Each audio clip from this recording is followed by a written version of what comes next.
হত্যাকাণ্ডের মামলা সবার বিরুদ্ধে। আমাদের আওয়ামী লীগের না হলেও ৬-৭ লাখ নেতাকর্মীর বিরুদ্ধে মামলা দিয়েছে। ১.৫ লক্ষের মতো তো গ্রেপ্তার, এবং তারা কারাগারে মানবেতর জীবনযাপন করছে, কারাগারে প্রতিনিয়ত মৃত্যুবরণ করছে। এমন কোনো দিন নাই বাংলাদেশে প্রায় ১০ থেকে ১১ জন মানুষ হত্যা হচ্ছে না, বা নারী নির্যাতন, শিশু নির্যাতন হচ্ছে না। কিন্তু কেউ কথা বলতে পারবে না। সাংবাদিক বা সাংবাদিকতার কোনো স্বাধীনতা নেই। কেউ যদি কথা বলে তার লাশ হতে হবে, অথবা তার প্রতিষ্ঠান আগুন দিয়ে জ্বালিয়ে দেওয়া হবে। আবার দেখলাম ইলেকশন, বিএনপি দিল তার নমিনেশন, সেখানে তাদের মধ্যে ধুন্ধুমার শুরু হয়ে গেছে। আবার এদিকে জামাত ইসলামী, এখন কেউ কারে নাই পারে সমানে সমান লেগে যাচ্ছে তাদের মধ্যে। ওরে গুলি করে, ওরে মারিয়ে, ওর ঘর পড়ায়, ওর ঘর পড়ায়, এখন নিজেরাই পোড়াপুরি খেলা শুরু করে দিয়েছে। আওয়ামী লীগ মানুষের জীবনে শান্তি দিয়েছিল, নিরাপত্তা দিয়েছিল। আওয়ামী লীগ তরুণ সমাজের জন্য চাকরির ব্যবস্থা করে দিয়েছিল। আওয়ামী লীগ মানে বেকারত্ব দূর করেছিল। আওয়ামী লীগ জনগণের অন্ন, বস্ত্র, বাসস্থান, চিকিৎসা, শিক্ষার সুযোগ করেছিল। আমরা আওয়ামী লীগের নেতা করে আমরা তো ট্যাক্স ফাঁকি দিতে যাইনি, আমরা তো মানুষের সম্পদ আত্মসাৎ করতে যাইনি। মানুষের সম্পদ যাতে বৃদ্ধি হয় সে ব্যবস্থা করে দিয়েছিলাম। প্রত্যেকটা দরিদ্র মানুষ তারও জীবন জীবিকার ব্যবস্থা করে দিয়েছিলাম। যে ভূমিহীন তাকেও 1 খণ্ড জমি, একটা বাড়ি, 2 কাঠা জমি, একটা বাড়ি, এবং তার জীবনযাত্রা করার ব্যবস্থা আমরা করে দিয়েছিলাম। একেবারে তৃণমূলের ভূমিহীন মানুষ থেকে শুরু করে বেদে, হিজড়া, কুষ্ঠরোগী বা ভাসমান জনগণ, ক্ষুদ্র নৃগোষ্ঠী, পাহাড়ি অথবা সমতল ভূমি, সকল ধরনের অনগ্রসর জাতি, তাদের প্রত্যেকের জীবনমান আমরা উন্নত করে দিয়েছিলাম। ধর্ম, বর্ণ নির্বিশেষে সকল মানুষ তার নিজ নিজ ধর্ম যাতে স্বাধীনভাবে পালন করতে পারে, অসাম্প্রদায়িক চেতনায় উন্নত সমৃদ্ধ বাংলাদেশ গড়ে তোলার পদক্ষেপ নিয়ে বাংলাদেশকে আমরা আর্থসামাজিকভাবে উন্নতি করেছি। আওয়ামী লীগ অপরাধটা কী করেছে? স্বাধীনতা এনে দিয়েছে, অর্থনৈতিক মুক্তি দিয়েছে, অর্থনৈতিক সমৃদ্ধি দিয়েছে, মানুষের জীবনে নিরাপত্তা দিয়েছে, শান্তি দিয়েছে, ছাত্রছাত্রীদের শিক্ষার পরিবেশ তৈরি করে উচ্চশিক্ষার ব্যবস্থা করে দিয়েছি, চিকিৎসা সেবা জনগণের দোরগোড়ায় পৌঁছে দিয়েছি, মাতৃত্বকালীন ভাতা দিয়েছি, বয়স্ক ভাতা, বিধবা ভাতা, প্রতিবন্ধী ভাতা দিয়েছি, এমনকি যে শিশু বুকের দুধ খায় সেই মাকেও আমরা ভাতা দিয়েছি, সেই ল্যাকটেটিং মাদারকে তাকেও ভাতা দিয়েছি। একটা বয়স্ক মানুষ কাজ করতে পারে না, তার জন্য 30 কেজি করে চাল প্রতি মাসে দিয়েছি। কামার, কুমার, জেলে, তাঁতি প্রত্যেকটা মানুষ তাদেরকে আমরা সহায়তা করি।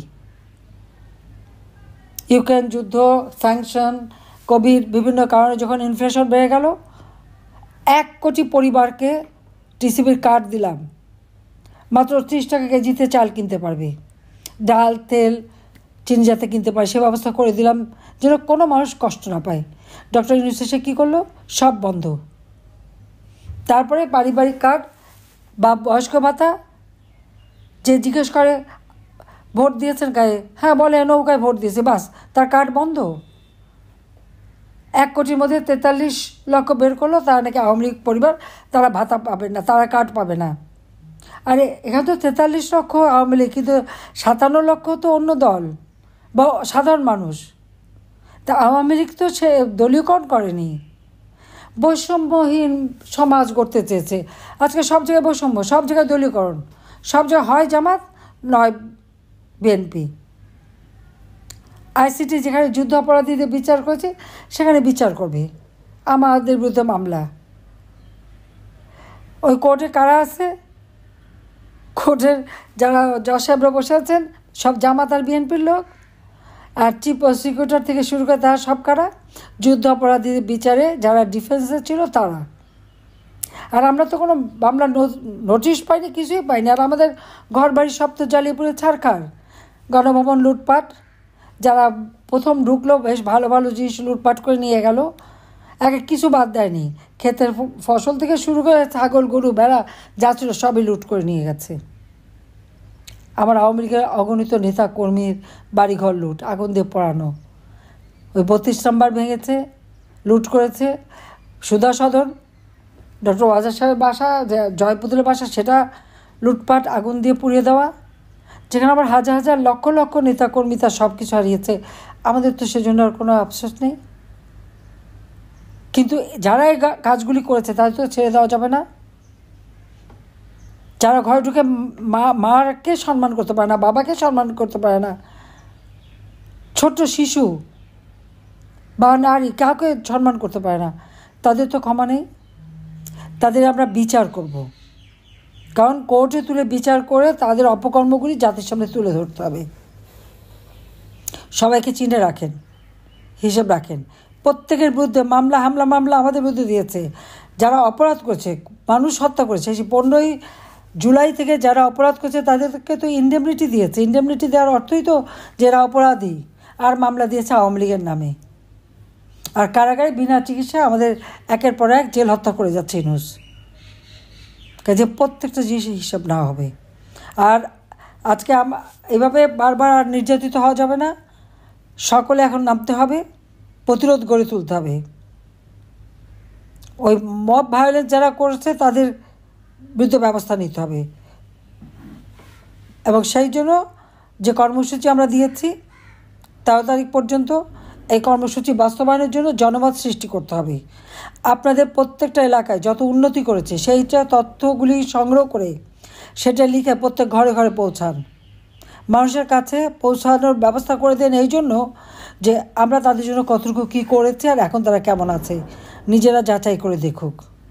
আর আওয়ামী লীগের নিবন্ধন বাতিল, আওয়ামী লীগের কার্যক্রম স্থগিত, আওয়ামী লীগকে বাদ দিয়ে ইলেকশন করবে। কেন? আওয়ামী লীগের অপরাধটা কী?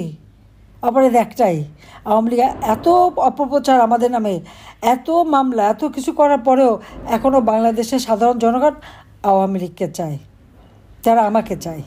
এটাই অপরাধ হয়ে গেছে। সেই জন্য আমাদেরকে ইলেকশনই করতে দেবে না। তাহলে মানুষের ভোটের অধিকার কেড়ে নেওয়া, গণতান্ত্রিক অধিকার কেড়ে নেওয়া, মানুষের মানবিক অধিকার কেড়ে নেওয়া, এটাই তাদের চরিত্র। তারা নাকি গণতন্ত্র নিয়ে এসেছে, নতুন দেশ স্বাধীন করছে। কোথায় স্বাধীন? কোথায় গণতন্ত্র? চরম স্বৈরতন্ত্র, চরম নির্যাতন চালাচ্ছে। এই অবস্থার পরিবর্তন ঘটাতে আমাদের একমাত্র শক্তি জনগণ। কাজে সবাই জনগণের সাথে যান, জনগণকে সাথে নিয়ে আমাদের সামনে রাস্তায় দাঁড়াতে হবে এবং আমাদের প্রতিরোধ গড়ে তুলতে হবে। আওয়ামী লীগ জনগণের সংগঠন। আওয়ামী লীগকে বাদ দিয়ে ইলেকশন করলে সেই ইলেকশন হবে না। কাজে এ কথা তাদের মাথায় রাখতে হবে। সবাইকে ধন্যবাদ জানাচ্ছি। সময় এসে গেছে, সবাই রুখে দাঁড়ান, যার যা আছে। খোদা হাফিজ। জয় বাংলা, জয় বঙ্গবন্ধু, বাংলাদেশ চিরজীবী হোক। খোদা হাফিজ।